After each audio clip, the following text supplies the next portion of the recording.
Assalamualaikum warahmatullahi wabarakatuh.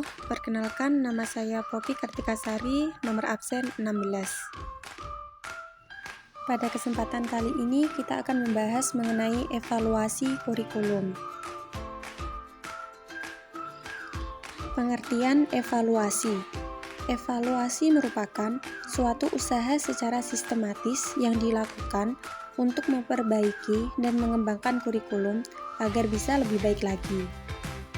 Hal ini selaras dengan rumusan evaluasi menurut Gronlund, adalah suatu proses yang sistematis dari pengumpulan, analisis, dan interpretasi informasi atau data untuk menentukan sejauh mana siswa telah mencapai tujuan pembelajaran.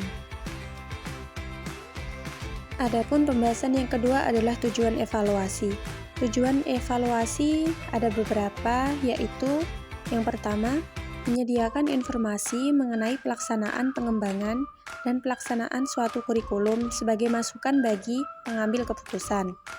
Yang kedua adalah menentukan tingkat keberhasilan dan kegagalan suatu kurikulum serta faktor-faktor yang berkontribusi dalam suatu lingkungan tertentu. Tujuan evaluasi yang ketiga adalah mengembangkan berbagai alternatif pemecahan masalah yang dapat digunakan dalam upaya perbaikan kurikulum. Dan yang keempat, memahami dan menjelaskan karakteristik suatu kurikulum dan pelaksanaan suatu kurikulum. Selanjutnya, fungsi evaluasi. Yang pertama, konsep sebagai moral judgment. Konsep utama dalam evaluasi adalah masalah nilai. Hasil dari suatu nilai berisi suatu nilai yang akan digunakan untuk tindakan selanjutnya. Yang kedua, evaluasi dan penentuan keputusan. Beberapa hasil evaluasi menjadi bahan pertimbangan dalam menentukan keputusan. Pihak pengambil keputusan dalam pelaksanaan pendidikan dan kurikulum adalah guru, murid, orang tua, kepala sekolah, para inspektur, pengemban kurikulum, dan sebagainya. Dan yang terakhir, evaluasi dan konsensus nilai. Kesatuan penilaian dapat dicapai melalui suatu konsensus. Konsensus tersebut berupa kerangka kerja penelitian yang dipusatkan pada tujuan-tujuan khusus, pengukuran prestasi belajar behavioral, analisis statistik dari prestasi tes dan post-tes. Ada dua kriteria dalam penilaian kurikulum.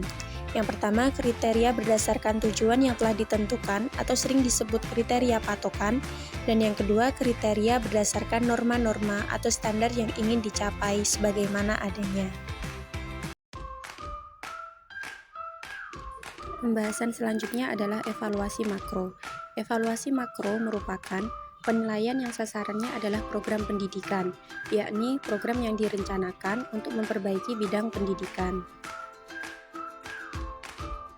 Dan yang terakhir adalah evaluasi mikro. Evaluasi mikro merupakan penilaian yang digunakan di tingkat kelas, khususnya agar mengetahui pencapaian belajar siswa. Sekian yang dapat saya sampaikan. Terima kasih. Wassalamualaikum warahmatullahi wabarakatuh.